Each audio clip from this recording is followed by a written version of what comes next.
रेगिस्तान में हजारों घोड़ों की दौड़ सुनाई देती है। आसमान में काले बादल और बिजली चमकती है।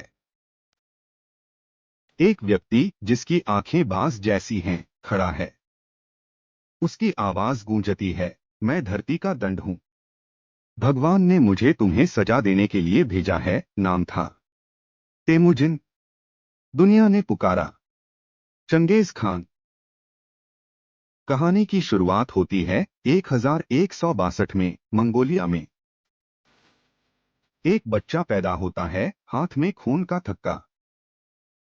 माँ उसे देखकर कहती है, ये लड़का या तो महान राजा बनेगा या महान कातिल।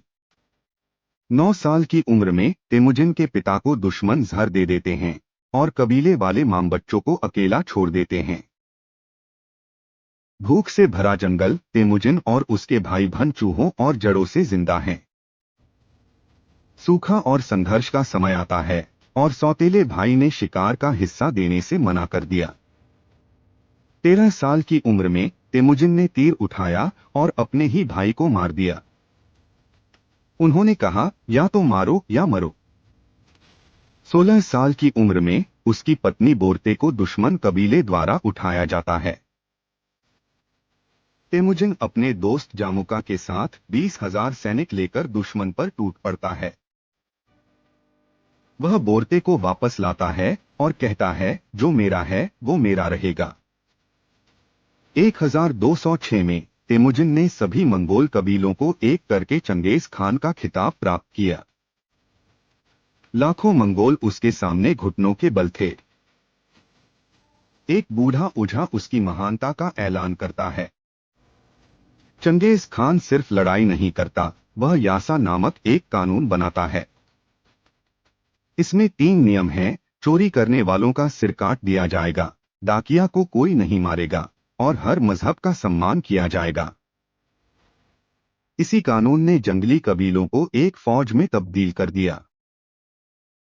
1211 में चीन की महान दीवार के सामने 1 लाख मंगोल घुड़सवार खड़े होते हैं। चंगेज खान मुस्कुराता है और दीवार का मजाक उड़ाता है। मंगोल दीवार के नीचे सुरंग खोदते हैं और 1215 में बीजिंग जलता है। यह आग 1 महीने तक नहीं बुझती। 1219 में चंगेज खान शांति का संदेश भेजता है, लेकिन ख्वारज़म के राजा ने 450 व्यापारियों का सिर काट दिया। चंगेज खान रोता है और कहता है, अब या तो मैं रहूंगा या ख्वारज़म। 2 साल में ख्वारज़म साम्राज्य को खत्म कर दिया जाता है। 1 सप्ताह तक नदियां लाल बहती हैं। 1227 में चंगेज खान का निधन होता है। कुछ लोग कहते हैं कि वह घोड़े से गिरकर मरा। उसने मरने से पहले आदेश दिया कि उसकी मौत की खबर 3 दिन तक न बताई जाए। उसके शव को दफनाने के लिए 10,000 सैनिकों को भेजा जाता है, जो रास्ते में मिलते हैं उन्हें मार डालते हैं। उसकी कब्र आज तक नहीं मिली। उसकी विरासत एक विशाल साम्राज्य है जो कोरिया से पोलैंड तक फैलता है।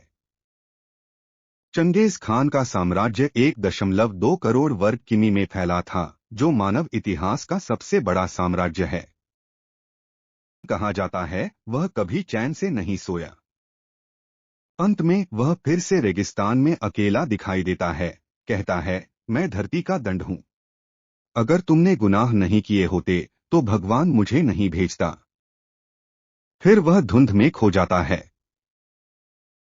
पर्दे पर लिखा आता है, चंगेज खान 1162 से 1227, जिसने दुनिया को झुका दिया पर कब्र छुपा ली।